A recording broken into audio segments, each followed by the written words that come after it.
ಕಾಶಿ ನಂಜನಗೂಡಿನ ಕಪಿಲಾ ನದಿ ತೀರದಲ್ಲಿರುವ ಪವಿತ್ರ ಶ್ರೀ ಅಯ್ಯಪ್ಪ ಸ್ವಾಮಿ ದೇವಾಲಯದಲ್ಲಿ 10 ದಿನಗಳ ಕಾಲ ನಡೆಯುತ್ತಿರುವ 27ನೇ ಬ್ರಹ್ಮೋತ್ಸವದ ಅಂಗವಾಗಿ 2ನೇ ದಿನವಾದ ಮಂಗಳವಾರ ರಾತ್ರಿ ದೇವಾಲಯದ ಪವಿತ್ರ 18 ಮೆಟ್ಟಿಲುಗಳ ಪಡಿ ಪೂಜೆಯು ಹಲವು ಧಾರ್ಮಿಕ ವಿಧಿವಿಧಾನಗಳೊಂದಿಗೆ ಶ್ರದ್ಧಾ ಭಕ್ತಿಯಿಂದ ನಡೆಯಿತು. ಶ್ರೀ ಕ್ಷೇತ್ರ ಶಬರಿಮಲೆ ಮಾದರಿಯಲ್ಲಿಯೇ ಅಲ್ಲಿನ ಅರ್ಚಕರುಗಳಿಂದಲೇ ಪವಿತ್ರ ಪಡಿ ಪೂಜೆಯನ್ನ ನಡೆಸಲಾಯಿತು. ದೇವಸ್ಥಾನದ ಗುರುಸ್ವಾಮಿಗಳಾದ ಪಿ ದೇವರಾಜ ಸ್ವಾಮಿ ನೇತೃತ್ವದಲ್ಲಿ ಅರ್ಚಕ ಅನೂಪ್ ಮತ್ತು ಇನ್ನಿತರೆ ತಂತ್ರಿಗಳು ಹಾಗೂ ಅರ್ಚಕರು ಪೂಜಾ ಕೈಂಕರ್ಯಗಳನ್ನ ಶಾಸ್ತ್ರೋಕ್ತವಾಗಿ ಧಾರ್ಮಿಕ ವಿಧಿವಿಧಾನಗಳ ಮೂಲಕ ನೆರವೇರಿಸಿದ್ರು. ಪಡಿಪೂಜೆ ಅಂಗವಾಗಿ ಪವಿತ್ರ 18 ಮೆಟ್ಟಿಲುಗಳು ಸೇರಿದಂತೆ ದೇವಾಲಯದ ಒಳ ಹಾಗೂ ಹೊರ ಆವರಣಗಳನ್ನ ವಿಶೇಷವಾಗಿ ಬಣ್ಣ ಬಣ್ಣದ ಹೂ ಹಾಗೂ ವಿದ್ಯುತ್ ದೀಪಗಳಿಂದ ಅಲಂಕರಿಸಲಾಗಿತ್ತು. 18 ಮೆಟ್ಟಿಲುಗಳಿಗೂ 18 ಕಳಶಗಳನ್ನ ಪ್ರತಿಷ್ಠಾಪಿಸಿ ಅವುಗಳಿಗೆ ಗಂಗಾಜಲ ತುಂಬಿ ಕಳಶಗಳ ಪೂಜೆ ಮಾಡಲಾಯಿತು. ನಂತರ ಅದೇ ಗಂಗಾಜಲದಿಂದ 18 ಮೆಟ್ಟಿಲುಗಳನ್ನ ಶುದ್ಧಿ ಮಾಡಿ ಮೆಟ್ಟಿಲುಗಳಿಗೂ ವಿಶೇಷ ಪೂಜೆಯನ್ನ ಸಲ್ಲಿಸಲಾಯಿತು. ಪಡಿಪೂಜೆ ಬಳಿಕ ಅಯ್ಯಪ್ಪ ಸ್ವಾಮಿ ಭಕ್ತರ ಹರ್ಷೋದ್ಗಾರದೊಂದಿಗೆ ಗುರುಸ್ವಾಮಿಗಳು, ಮಹಿಳಾ ಭಕ್ತರು ಸೇರಿದಂತೆ ನೂರಾರು ಮಾಲಾಧಾರಿ ಅಯ್ಯಪ್ಪ ಭಕ್ತರು ಮೆಟ್ಟಿಲುಗಳನ್ನ ಹತ್ತುವ ಮೂಲಕ ತಮ್ಮ ಭಕ್ತಿ ನಮನವನ್ನ ಸಲ್ಲಿಸಿದ್ರು.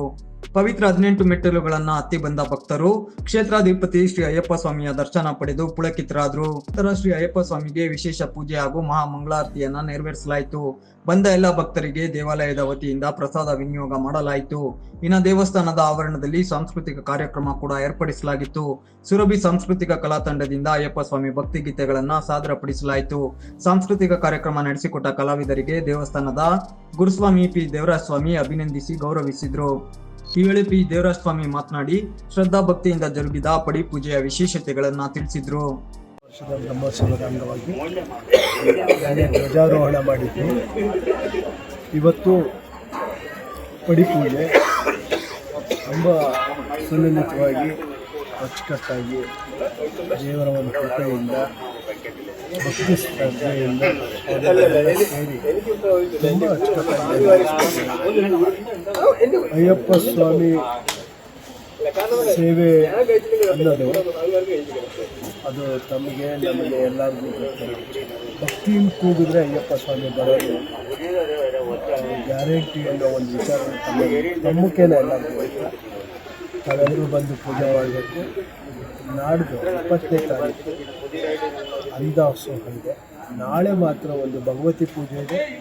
ಎಲ್ಲ ಹೆಣ್ಮಕ್ಳು ಬಂದು ಇಲ್ಲಿ ಭಗವತಿ ಪೂಜೆ ಮಾಡಿ ಆ ಕುಂಕುಮ ಪಡಿಬೇಕು ಅಂತ ನಾನು ನಂಜನಗೂಡಿನಲ್ಲಿ ಹೇಳ್ತಾ ತಮ್ಮ ಮಾಧ್ಯಮದವ್ರಿಗೂ ಕೂಡ ಈ ವಿಚಾರನ ನಾಳೆ ಎಲ್ಲರಿಗೂ ತಲುಪಂಗೆ ಹೇಳ್ಕೊಂಡು ಮಾಡಬೇಕು ಅಂತ ಮತ್ತೊಮ್ಮೆ ಹೇಳ್ಕೊಂಡು ಪಡಿ ಪೂಜೆ ವಿಶೇಷ. ಪಡಿ ಪೂಜೆ 18 ಮೆಟ್ಟಲು, ಭಗವಂತನ ಒಂದೊಂದು ಮೆಟ್ಟಲಿಗೂ ಕೂಡ ಒಂದೊಂದು ವಿಶಿಷ್ಟತೆ ಇದೆ. ಬ್ರಹ್ಮ, ವಿಷ್ಣು, ಮಹೇಶ್ವರ ಈ ಥರ ಸಾಕ್ಷಾತ್ಕಾರಗಳಿದೆ. ಪ್ರತಿಯೊಂದರಲ್ಲೂ ಕೂಡ ಸಾಕ್ಷಾತ್ಕಾರ. ನಾವೇನು ಮಾಡ್ತೀವಿ ಅದು ನಮ್ಮ ಎದುರುಗಡೆ ಸಾಕ್ಷಾತ್ಕಾರ ಆಗುತ್ತೆ. ಅಂದರೆ ನಾವು ಮಾಡೋದನ್ನು ಎದುರುಗಡೆ ನೋಡೋ ಅಂಥದ್ದನ್ನೇ ಸಾಕ್ಷಾತ್ಕಾರ ಅನ್ನೋದು. ಈ 18 ಮೆಟ್ಟಿನ ಸಾಕ್ಷಾತ್ಕಾರ ಏನು ಅಂದರೆ ನಾವು ಎಷ್ಟರ ಮಟ್ಟಕ್ಕೆ ಭಕ್ತಿ ಮಾಡಿರ್ತೀವಿ ಅಷ್ಟು ಮಟ್ಟಕ್ಕೆ ನಮಗೆ ಸಾಕ್ಷಾತ್ಕಾರ ಆಗ್ತದೆ. ಅದನ್ನು ನೋಡಿ 18 ಮೆಟ್ಟಲು ಮೊದಲು ನೀವು 18 ಮೆಟ್ಟನ್ನು ಹಚ್ಚಿದಾಗ ಅದರ ವಿಚಾರ ತಮ್ಮೆಲ್ಲರಿಗೂ ಬರ್ತದೆ. ಆ 18 ಮೆಟ್ಟಲ ಒಂದೊಂದು ಮೆಟ್ಟಲಿಗೂ ಕೂಡ ಒಂದೊಂದು ವಿಶಿಷ್ಟತೆ ಇದೆ. ಅದರಿಂದ ದಯಮಾಡಿ ಎಲ್ಲರೂ ಕೂಡ ಭಕ್ತಿ ಭಾವದಿಂದ ಪೂಜೆ ಮಾಡಬೇಕು. ಭಗವತಿ ಪೂಜೆ ಮಾಡಿ. ಇಲ್ಲೇ ಭಗವತಿ ಮಾಳಿಗೈ ಪುರತ್ತಮ್ಮ ಅಂತ ನಾವೇನು ಅಯ್ಯಪ್ಪ ಸ್ವಾಮಿ ಪಕ್ಕ ಇದ್ದೀವಿ ಅದನ್ನೇ ಭಗವತಿ ದೇವರು. ಭಗವತಿ ದೇವ್ರಿಗೋಸ್ಕರ ತಮಿಳ್ನಾಡಿನೆಲ್ಲ ಹೋಗಿ ಬರ್ತಾರೆ ನಮ್ಮ ಸ್ವಾಮಿಗಳು.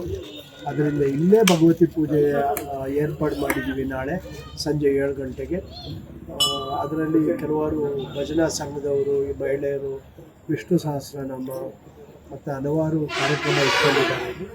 ಹೆಣ್ಮಕ್ಳು ಎಲ್ಲರಿಗೋಸ್ಕರ ನಾಳೆ ಮಾಡಿದ್ದೀವಿ. ಬಂದು ಕುಂಕುಮ ಸ್ವೀಕರಿಸಬೇಕು. ಸುರಭಿ ಸಾಂಸ್ಕೃತಿಕ ಕಲಾ ತಂಡದ ಆಶಾ ಶ್ರೀನಿವಾಸ್ ಅವರು ಕೂಡ ಮಾತನಾಡಿ ನಂಜನಗೂಡಿನ ಅಯ್ಯಪ್ಪ ಸ್ವಾಮಿ ದೇವಸ್ಥಾನದಲ್ಲಿ ಅಯ್ಯಪ್ಪ ಸ್ವಾಮಿಯ ಗೀತೆಗಳನ್ನ ಹಾಡುವುದೇ ಎಲ್ಲಿಲ್ಲದ ಆನಂದ ಅಂತ ಹರ್ಷವನ್ನ ವ್ಯಕ್ತಪಡಿಸಿದ್ರು.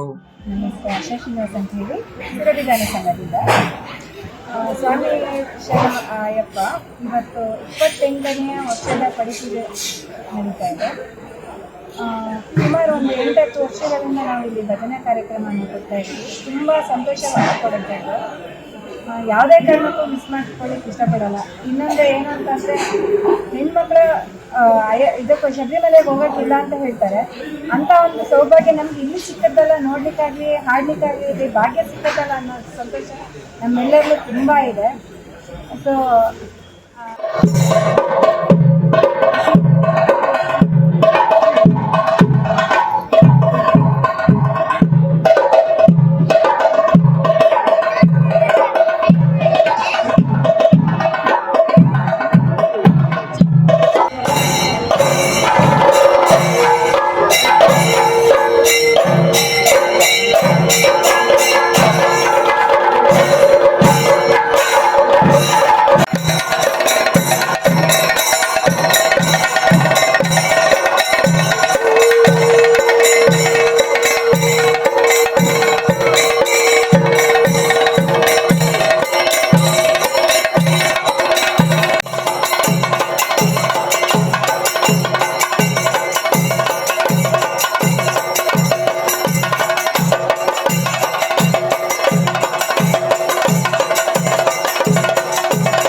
ಸ್ವಾಮಿ ಶರಣ.